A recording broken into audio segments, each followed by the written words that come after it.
સુરત में एबीवीपीના રાષ્ટ્રીય કાર્યકારિણીની બેઠક યોજાઈ હતી। 6 તારીખથી 9મી તારીખ સુધી યોજાયેલી આ બેઠકમાં 4 મુદ્દે ઠરાવ કરવામાં આવ્યા હતા। સાથે જ નીટની પરીક્ષા શંકાસ્પદ રીતે લેવાઈ અને રિઝલ્ટ પણ એ જ રીતે આવ્યા હોવાથી સીબીઆઈ તપાસની માંગ કરવામાં આવી છે। હાલ જે રીતે તપાસ કરવામાં આવી રહી છે તેના અધ્યક્ષ પણ તેના જ હોવાથી શંકા હોય તેમ એબીવીપીના રાષ્ટ્રીય મહામંત્રીએ જણાવ્યું હતું।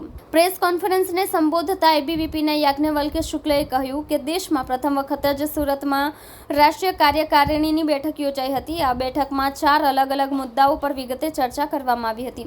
પેપર લીકને લઈને સરકાર યોગ્ય કામગીરી કરે, કાયદો બનાવે તથા યુનિવર્સિટીઓમાં વિકાસના જે અધૂરા કામો છે તે ઝડપથી પૂર્ણ કરે તેવા 4 ઠરાવો વિદ્યાર્થી હિતમાં રજૂ કરાયા હતા। નીટને લઈને બેઠકમાં સૌ પ્રથમવાર વિગતે ચર્ચા કરવામાં આવી હતી। હાલ જે તપાસ ચાલી રહી છે તેને તૂત ગણાવતા કહ્યું કે જેના વિરુદ્ધ તપાસ ચાલે છે તે ડિપાર્ટમેન્ટના હેડ જ તેની તપાસના અધ્યક્ષ છે, જેથી અમે સીબીઆઈ નિષ્પક્ષ રીતે ઝડપથી તપાસ કરીને વિદ્યાર્થીઓને न्याय અપાવે તેવી માંગ કરી રહ્યા છીએ। देश के अंदर में शिक्षा के व्यापारीकरण, कमर्शलाइजेशन ऑफ एजुकेशन के खिलाफ ने हमने प्रस्ताव भी पारित किया और हम समय समय पर इस बात को दोहराते भी हैं। हम कई आंदोलन भी इस देश के अंदर में खड़ा किए कि कोचिंग समझना पड़ेगा एक नैरेटिव को कि आज इस देश के अंदर में जन सामान्य किस तरह से प्रभावित है कि यूनिवर्सिटी में या गवर्नमेंट इंस्टीट्यूशन में पढ़ाई करने जाएंगे तो कैरियर नहीं बनेगा, कोचिंग में आप जाएंगे तो आपका बच्चे का कैरियर सेटल हो सकता है। इस प्रकार का एक नैरेटिव बनाया गया।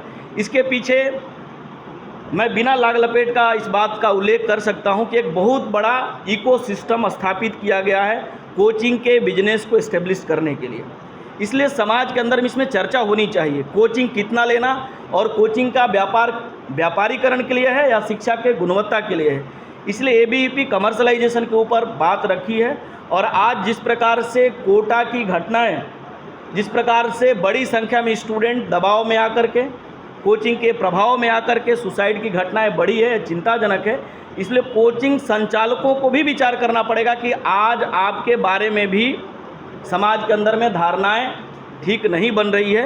इसलिए कोचिंग संस्थानों ने भी शिक्षा यदि सेवा है तो सेवा करने के बारे में सोचना चाहिए।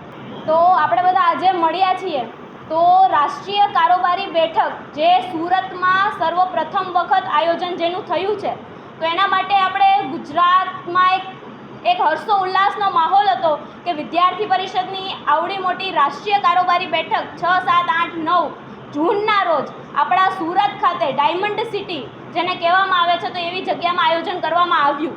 તો જ્યારે આ બેઠક અહીંયા શરૂઆત કરવાની હતી ત્યારે એબીવીપીના ગુજરાત પ્રદેશના કાર્યકર્તાઓની બેઠક થઈ અને વિચાર્યું કે આપણે દેશભરની જે છાત્ર શક્તિ અહીંયા આવી રહી છે તો એના માટે થઈને એ સારો વિચાર લઈને જઈ શકે, કંઈક સારું શીખીને જઈ શકે, તો એના માટે થઈને આપણે શું કરી શકીએ એમ છીએ।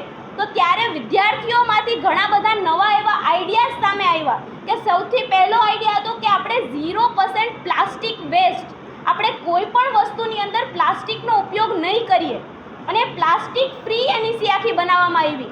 એ પછી છે 0% ફૂડ વેસ્ટ કે આપણે લોકો જોતા હોઈએ છીએ કે અત્યારે કેટલો બધો ફૂડનો વેસ્ટ જતો હોય છે કોઈ પણ કાર્યક્રમોની અંદર, પણ આવડો મોટો જ્યારે કાર્યક્રમનું આયોજન થયું ત્યારે 0% ફૂડ વેસ્ટ એ વિદ્યાર્થી પરિષદે અપનાવ્યું અને એને સાર્થક કર્યું। અને આ સાર્થકતાનું પરિણામ એ છે કે સુરત મ્યુનિસિપલ કોર્પોરેશન દ્વારા ગઈકાલે વિદ્યાર્થી પરિષદને સ્વચ્છતા અને 0% ફૂડ વેસ્ટ અને પર્યાવરણ લક્ષી કાર્ય કરવા માટે થઈને એક સર્ટિફિકેટ પણ પ્રદાન કરવામાં આવ્યું છે। આ સાથે સાથે આપણે ઇથિકલ પેપરનો યુઝ કર્યો છે અને પેપરલેસ એનઈસી બનાવવા માટે એક એપ્લિકેશન બનાવી છે કે એપ્લિકેશનની અંદર આપણે સંપૂર્ણ ડેટાને સમાવેશ કરી અને પ્લાસ્ટિક અને પેપરનો યુઝ ના કરીને આ એનઈસીને આપણે સંપૂર્ણ કરવામાં અને સાર્થક કરવામાં અને વિદ્યાર્થીઓને એક નવો વિચાર આપવામાં આપણે સાર્થક બન્યા છીએ।